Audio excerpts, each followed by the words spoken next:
JB here. January 8th, 2025, 3:04 on this fine Wednesday. Actually, got to pretend it's a Thursday because markets are closed tomorrow. Hope everybody's doing outstanding. Talk really quick about the market. Some of the names I'm looking at go from there. S&P is kind of flat, been bounced between losses and gains after the Fed minutes was in the red at about 12:30, 1 o'clock before bouncing. It seems like that 12 o'clock time frame, 12:15, it's been a little volatile the last week or two. So definitely something to keep in mind over the next couple sessions. But anyway, Fed minutes and much anticipated concerning the Fed Chair Powell's kind of switch to being more hawkish. So no surprises there in the Fed minutes, and I'm sure there's going to be more headlines tomorrow around the probabilities of rate cuts being pushed further out, higher for longer. And I think it's somewhat of a good thing because it just allows the Fed to have weapons at their disposal, right? If they just keep cutting rates and then inflation does rear its head, then the back, in a rough boat here, right? So, and then people say, why did you cut rates? It'll be a whole, so now hold tight, stay the course. And then, as long as the economy does somewhat well, right? Which it looks like it continues to be on a strong path. I think it's a good thing. So hopefully the markets will start thinking that. I would love to see a SPY back over its 50-day moving average today. Doesn't look like that's going to happen pending in at the last 54 minutes here, but we're pretty much flatlined.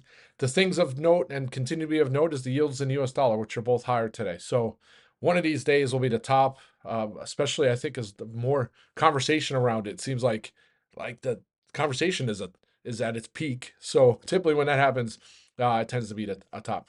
Also pretty surprising here today. I wouldn't say surprising, but the market's holding up somewhat well after the quantum stocks just getting pummeled today. Some of the names down 50% or so. But you put that in perspective because 50%, and you look at the chart, it's like still some of these names are still up hundreds of percent or thousands of percent from where they were just a month or two ago. So it just stinks if that's one of your core positions, you're holding it, you kind of, you stuck, right? But there's many examples over the years where some of these names are volatile in their early stages, uh, and then if you held, they're many bags from where they are now. But who knows? I haven't done as much research on some of these quantum names, but it's a good thing here that the market's able to hold up on that. So that's kind of what I'm watching there. Came all the way down to 585 on the SPY. I thought, it's 584 and change is one support we hit last week, and then at 580 we hit post Fed. So those would be the two spots I'm watching for support. And hopefully those hold today. And then the amount of stocks that are trading over their 50-day moving average. So it took a little bit of bounce, 25% of the names now. So maybe that starts trending in the right direction. We can start melting higher into the kickoff of Q1 earnings season. So that's that. The next big data piece will be Friday morning. So markets aren't open tomorrow, and then we're going to be hit with the December jobs report on Friday. Weekly jobless claims came in weaker than expected. So, or no, the ADP report came in weaker than expected. What am I talking about? So, I mean, maybe that could be a read through on the jobs report. I don't know. Uh, all right, so that's that. So now individual names, and I was talking about SolarEdge this morning in regards to that Citigroup downgrade. So they took it from neutral to sell, dropped their price target to $9 from I think it was 12, and I thought maybe there'd be a buy the dip opportunity, and that hasn't panned out just yet. It looks like Wells Fargo dropped their price target on First Solar too. So I don't know if it's dragging the whole solar sector down. Yeah, thankful that I locked a lot of my calls in yesterday and the day before. Frustrated or angry that they're going to pull a downgrade after the stock is on a run and kill kind of the momentum that it was building. But there'll be another day to add some more strikes. I'll continue to be patient there. But if you look at the chart, it actually still doesn't look too bad in regards to the breakdown here. And it's just got to hold. Maybe if it holds that 14 level tomorrow, I'll look to get, well, not tomorrow, excuse me, Friday. I'll look to get some more strikes there. But not too shabby there in regards to SolarEdge. That SolarEdge, a trip sold off right after the open. It's like someone was selling, said, I'm going to sell at the open, regardless of what the market's doing, and hit lows at about 11 o'clock, all the way down to 1450. I think it was down over 5%. And then it's just been a slow, meticulous bounce to the upside, only down 1.7% right now, 27 cents. We have 50 minutes left in the sessions. It's a possibility it could close in the green for the 10th time out of the last 11 sessions. It'll be a tough push there, but I think if you look at, I mean, that's a great sign that there's buyers there willing, ready to get in there.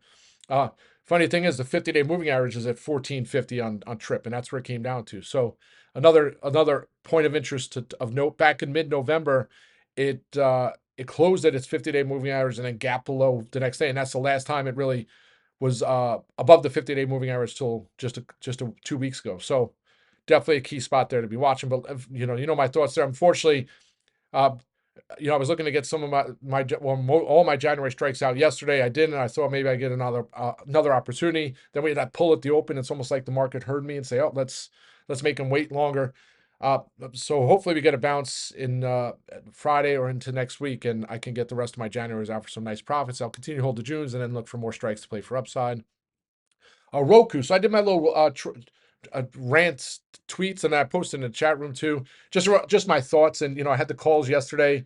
I had on the watch list because of what went on with FUBO, excuse me, and Hulu. And side note, I love FUBO here. I can't figure out the valuation, so I'm not going to chase it here. But I loved FUBO back in the past. But anyway, so I did my little I guess you call it an X fest. It's not a tweet fest anymore. But I posted a couple of tweets in regards to my sentiment. But yesterday, I got those calls after the open on the thought that, hey, it's going to do some follow through here on the gap, and it didn't. Market sold off.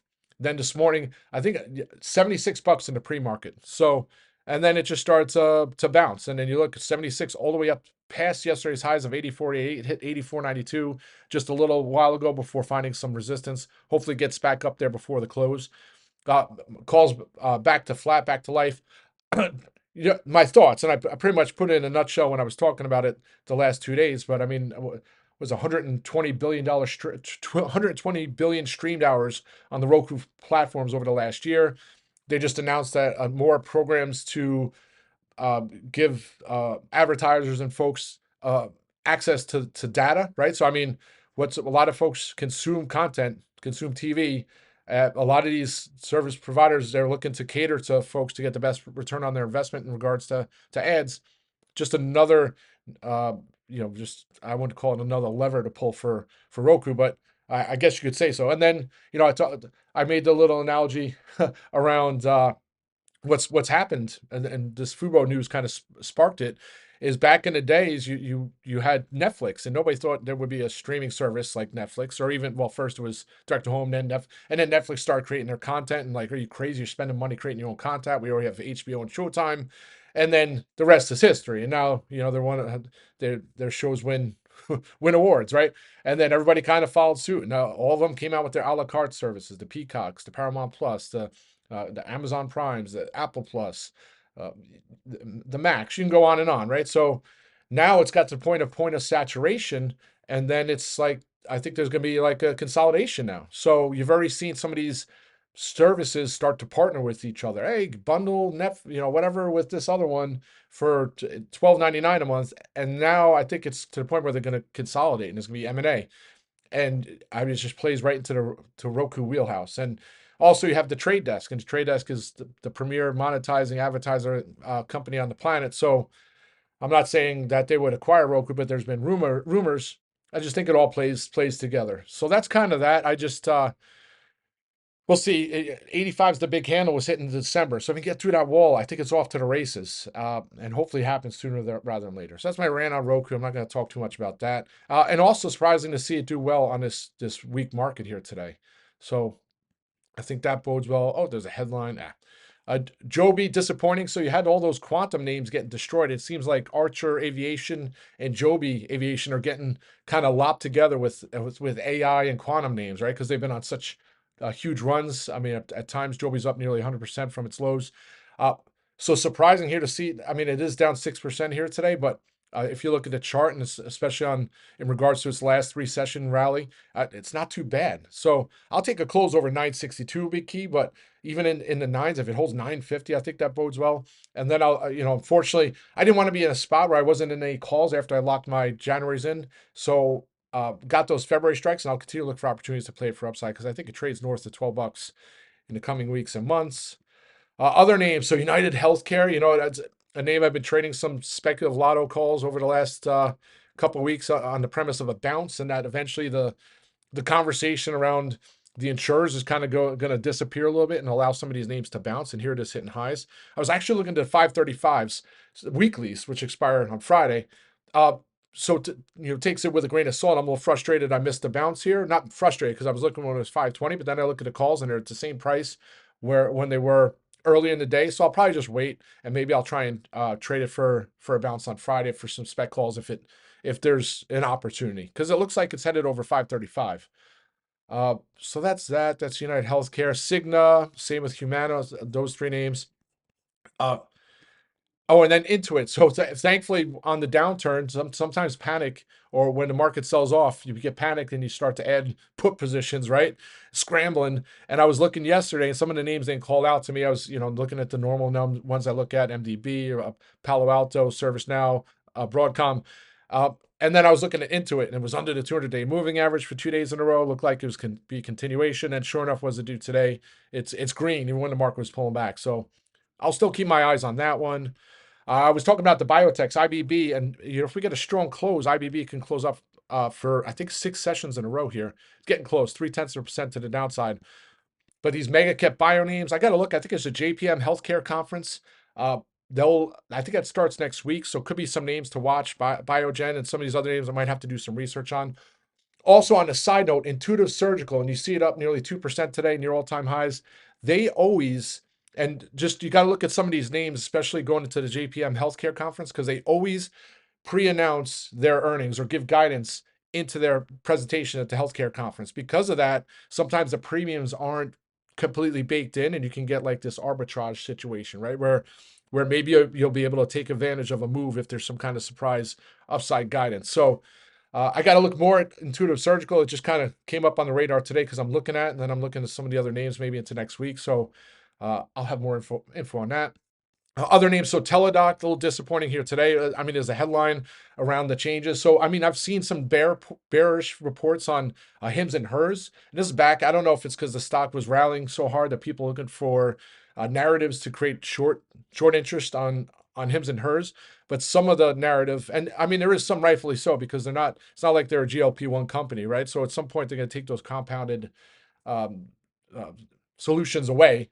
But if you take a look at HIMS and HERS, that I guess the bear case was that the way you can advertise on especially Instagram and Meta, Facebook, in healthcare, they're very targeted to get folks to buy their products on those platforms. And I guess regulators are looking into that, and healthcare privacy, people's health privacy is a big issue.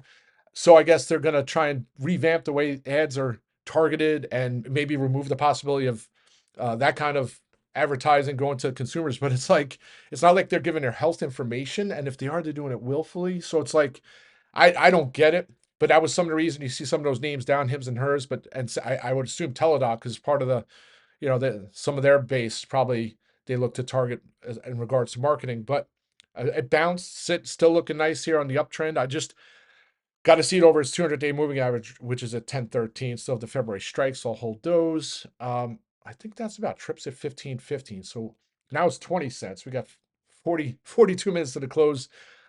Still has a chance there. And so another name I'll be watching. So I'll try and do some research tomorrow in regards to the healthcare conference, FUBO, and then Intuitive Surgical, right? So those are some names that come to mind. Trying to look at some of these other names that are really starting to go here. Of VKTX, and it's like try not to talk about it too much. You have people talking about their. I don't know where I was reading it. I don't know if it's Feuerstein, Adam F. from FinTwit from many years, who usually posts bashing tweets and information around some biotech names. He's been retweeting someone's information around VKTX, and VKTX's claim that they're going to be able to skip into a phase 3 study. I'll have to do more research on that. I still like that GLP-1 status, and VKTX I still think is best in breed, but it's almost been too frustrating to watch and trade. So I'll just probably take a little breather on those GLP-1 names for now and revisit at some point when I see there's either a more attractive entry or there's more conviction in upside. And that's it, folks. Out of breath. We got 40 minutes to close. Let's have a great afternoon. I'll be back. Rock and roll.